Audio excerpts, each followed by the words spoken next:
Subscribe to our channel for chilling mysteries. In 1815, a boy was buried in a quiet village, but decades later, in 1902, his face appeared in a photograph, staring directly at the camera. How could this be possible? Let's uncover the truth. I was rummaging through my grandmother's attic when I found it, a dusty, leather-bound album from 1902. The photographs inside were faded, capturing stern faces from a bygone era. But one image stopped me cold. A boy, no older than 12, stood among a group of townsfolk. His eyes seemed to pierce through the paper, locking onto mine. His clothes were outdated, even for 1902, with a high-collared shirt and breeches that screamed early 19th century. I felt a chill, not just from the attic's draft. The caption below read, "Harvest Festival, Willow Creek, 1902. I knew Willow Creek. It was my hometown. Something about the boy felt wrong, like he didn't belong. I flipped through the album, but he appeared in no other photos. That night, I couldn't sleep. His face burned into my mind. I had to know who he was. I decided to dig into Willow Creek's history, starting at the local library. What I found would change everything. The library was a small, musty building, its shelves packed with records dating back centuries. I started with the town's archives, searching for anything about the 1902 Harvest Festival. The boy's image haunted me, his pale face, those intense eyes. I found a grainy newspaper article about the festival, but it mentioned no children specifically. Frustrated, I turned to older records, ones from the early 1800s. That's when I stumbled across a burial log from 1815. A name caught my eye. Thomas Wren, age 12, buried in Willow Creek's churchyard. The cause of death was listed as fever. My heart raced. Could this be the boy? I needed more. I cross-referenced the name with census records. Thomas Wren had lived in Willow Creek with his family until his death. No portrait of him existed, but the dates lined up too perfectly. I felt like I was onto something bigger than a coincidence. I visited the churchyard next, a quiet place overgrown with weeds. Thomas Wren's grave was still there, a weathered stone barely legible. The dates confirmed it. Born 1803, died 1815. I traced my fingers over the inscription, feeling an odd connection. Why would a boy buried nearly a century earlier appear in a 1902 photograph? I took a picture of the gravestone with my phone, hoping it might hold some clue. Back home, I studied the festival photo again. The boy's expression hadn't changed. It was like he was watching me. I noticed something new. A faint smudge near his hand, almost like a shadow. Was it a flaw in the photograph? Or something else? I decided to track down the photographer's records. Maybe they'd reveal how this impossible image came to be.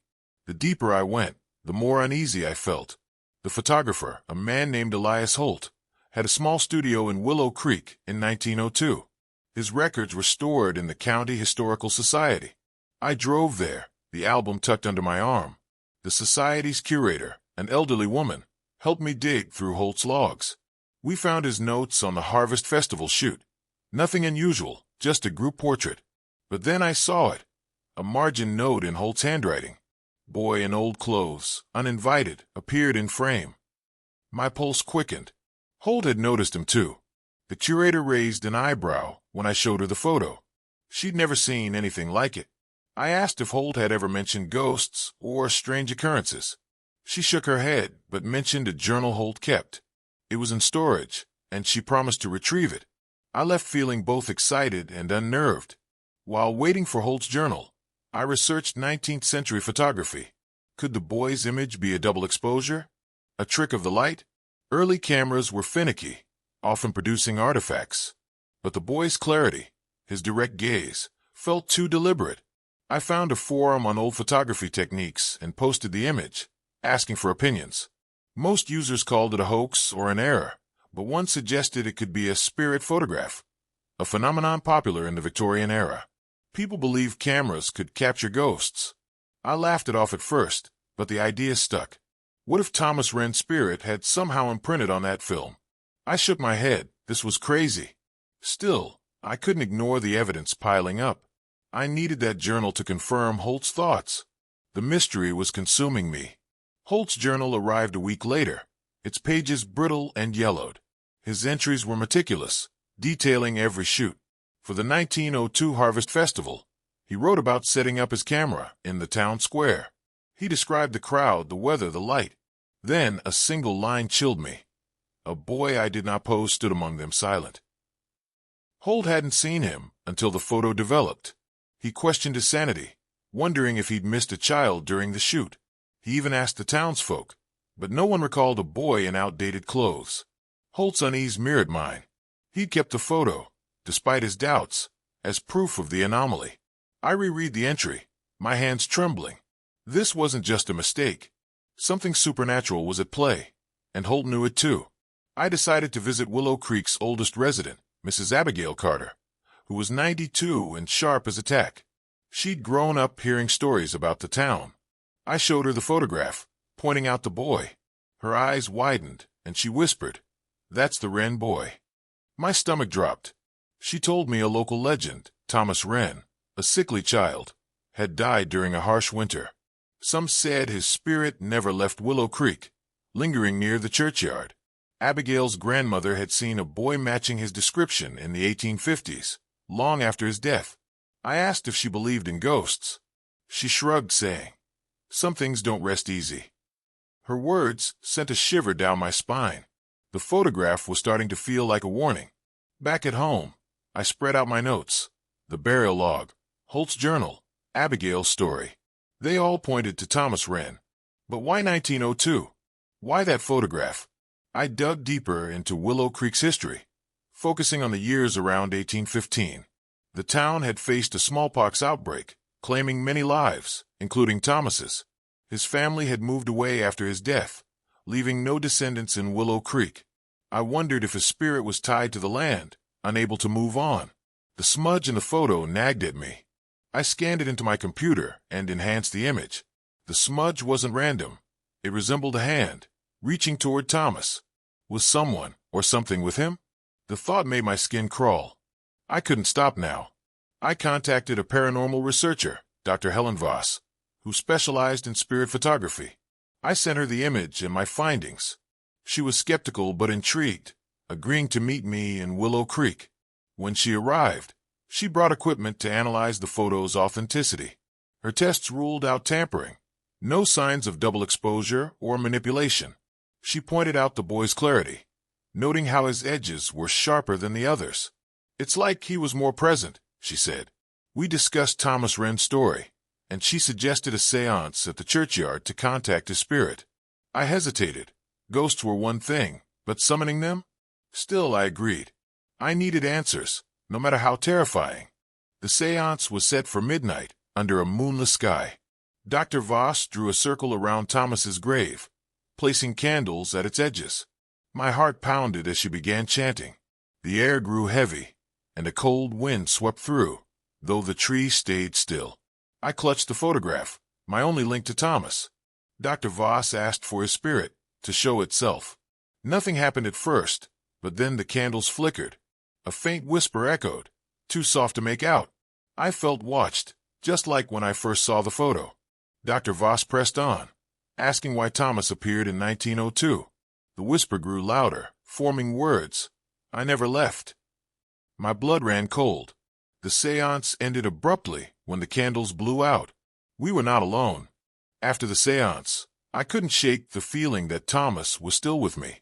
I kept the photograph locked in a drawer, but I swore I heard footsteps at night. Dr. Voss suggested I research the Harvest Festival's location. The town square, where the photo was taken, was once part of the churchyard's boundary in 1815. Thomas's grave had been just yards from where the crowd stood. Could that explain his appearance? I found a map from 1820, confirming the churchyard's larger size. The festival site overlapped with his burial plot. It felt like a piece of the puzzle snapped into place. But why had he looked so real, so alive in the photo? I needed to know what tied him to that moment. I revisited Holt's journal, searching for clues about the festival day. He'd noted a strange incident. A child's toy, a wooden top, was found in the square after the shoot. No one claimed it. Could it have been Thomas's? I checked the town's records for any mention of lost items in 1902. Nothing. But in 1815, A donation list for the church included a wooden top belonging to T. Wren. My breath caught. It was too specific to be random. I pictured Thomas, a boy playing with his toy before the fever took him. Maybe it anchored him to this world. I decided to search the town square, hoping for a physical clue. The past was reaching out, and I had to follow. The town square was now a park, with benches and a fountain. I brought a metal detector, feeling foolish, but desperate. After hours of sweeping, I found nothing but bottle caps. As I sat on a bench, defeated, I noticed a loose cobblestone. Beneath it was a small, rusted box. Inside was a wooden top, carved with the initials TW. My hand shook as I held it. This was Thomas's. I felt a rush of cold air, like a breath on my neck. I turned, but no one was there. The top was proof. Thomas had been in that square, in 1902, somehow. I wrapped it carefully and took it home. The photograph seemed to glow faintly when I placed the top beside it. Dr. Voss examined the top, confirming it was from the early 19th century. She theorized that Thomas's spirit was tied to it, a sentimental object that kept him bound to Willow Creek. The 1902 photograph might have captured a moment when his presence was strongest, perhaps triggered by the festival's energy. I wasn't fully convinced, but it made sense. I asked her what to do next. She suggested a ritual to help Thomas move on, using the top as a focus. I was torn. Part of me wanted to keep investigating, but I also felt his pain. A boy, stuck for centuries, deserved peace. We planned the ritual for the next night, back at the churchyard. I hoped it would work for both our sakes. The ritual was simpler than the seance. Dr. Voss placed the top on Thomas's grave and spoke words of release, asking his spirit to find rest.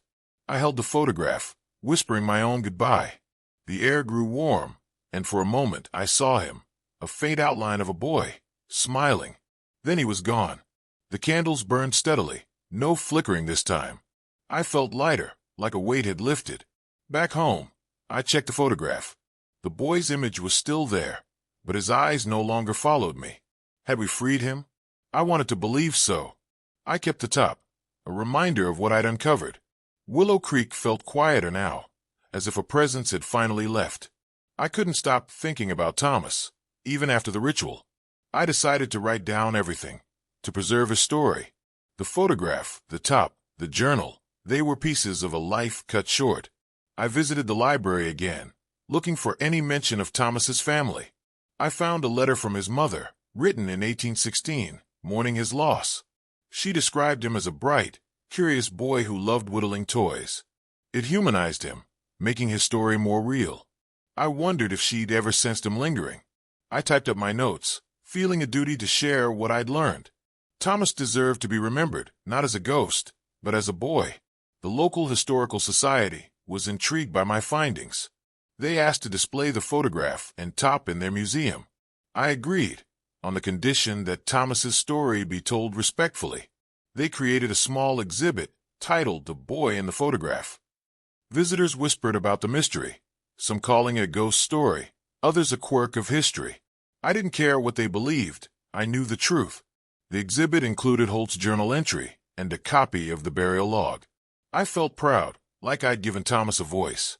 But at night, I still checked the photograph, half expecting his eyes to move again. They never did. The ritual had worked, I told myself. Months passed, and I thought the mystery was behind me. Then I got a call from a woman named Clara, a descendant of Elias Holt. She'd heard about the exhibit and had something to share. Her great-grandfather had left a second journal, one not donated to the Historical Society. She mailed it to me. When it arrived, I devoured its pages. Most were mundane, but one entry, dated 1903, stood out. Holt wrote about a dream where a boy thanked him for seeing him. My heart skipped. Had Thomas reached out to Holt too? Clara believed her great-grandfather was haunted by the experience. I thanked her, promising to add this to the exhibit. The second journal added depth to the story. Holt had been a rational man, but the boy's appearance shook him. He wrote about checking his camera for faults, finding none. He even considered destroying the photograph, but couldn't bring himself to do it. I felt a kinship with him. We'd both been drawn into Thomas's mystery. I updated the museum display with this new information, including Holt's Dream. Visitors were fascinated, and the exhibit grew popular. Some locals shared their own stories of strange sightings in Willow Creek. None matched Thomas's, but it made me wonder how many spirits lingered unnoticed. The photograph remained a centerpiece, a window into the past. I started a blog to document my journey, hoping to connect with others who'd encountered similar mysteries. The response was overwhelming. People shared stories of unexplained photographs, objects, and whispers. One reader, a historian, suggested the 1902 festival might have been on the anniversary of Thomas's death. I checked the dates, November 3rd, 1815, and November 3rd, 1902. The coincidence was uncanny. Had the anniversary amplified his presence? I added this to my blog, sparking more discussion. The photograph was no longer just a curiosity. It was a bridge between worlds.